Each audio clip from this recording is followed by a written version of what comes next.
Hi everyone, this is Knowledge Topper, and in this video we will be diving into the world of memo writing. Okay, firstly we will look at what is memo, then we discuss the purpose of writing memo, and at the end of this video we will look at the practical example of a memo that I have created for you guys that helps you in understanding about how a professional business memo looks like in reality, so you can easily create it the next one by yourself. Okay, so please stick to this video till the end with full focus and concentration, as all parts are very important for your understanding. Okay, so let's start it.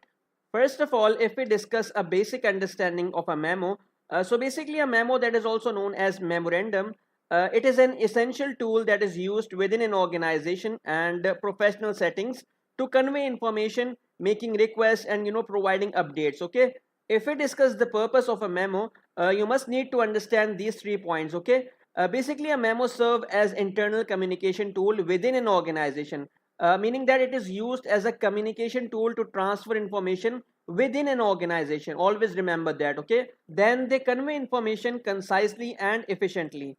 A memo should always be shorter, brief, and concise. Okay, this third point is very important.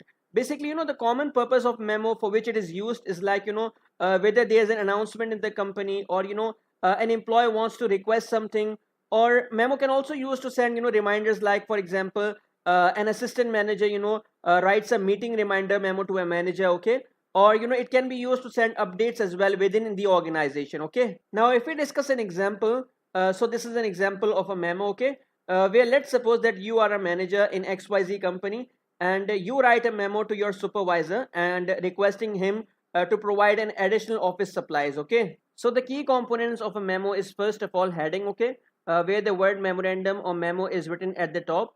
Then we have to clearly state the recipients. Okay, like it is written for a supervisor, so a name of a supervisor should be written here. Then from whom it is sent, so your name is added here. Okay, then the date. Okay, then a subject line for quick reference. Okay, now if we talk about the opening, so the memo begins with a concise and informative statement or greeting. Okay, as written in this particular sample, I hope this memo finds you well. Okay, then you can introduces the main purpose or subject of the memo. Okay, as written in this particular sample, I am writing to request additional office supplies for our department as we are currently experiencing a shortage that is impacting our productivity. The details of our request are as follows. Okay, then you have to write the detailed information, facts, or explanations. Okay, you can also organize content into paragraphs with clear headings. Okay, if necessary, then you can also use this bullet points or numbered lists for clarity and readability. Okay, as written in this particular memo sample. I want to add one more thing here, basically, that you should need to avoid jargons, and always uses a professional tone. Okay, in conclusion, you have to summarize the main points or actions required. Okay, you can also include a call to action if applicable, as written in this particular sample. We kindly ask for your assistance in procuring these supplies by date, as it will greatly facilitate our daily operations and help us meet our targets efficiently. Okay, you can also convey a courteous closing and contact information as well here. Okay, if you have attached additional document, then always mention to refer any additional document or materials attached to the memo. Okay, you can also provide a brief description or list of the attachment as well. Okay, like as written in this particular sample. Okay, attached to this memo you will find a detailed breakdown of the cost associated with the requested items.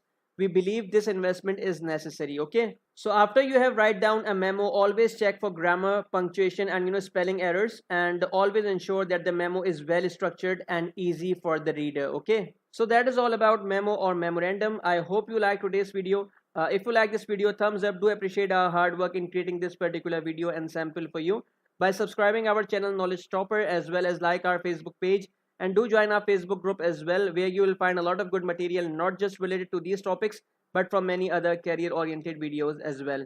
So this is it for this video. Thank you so much everyone. It's time to say bye bye.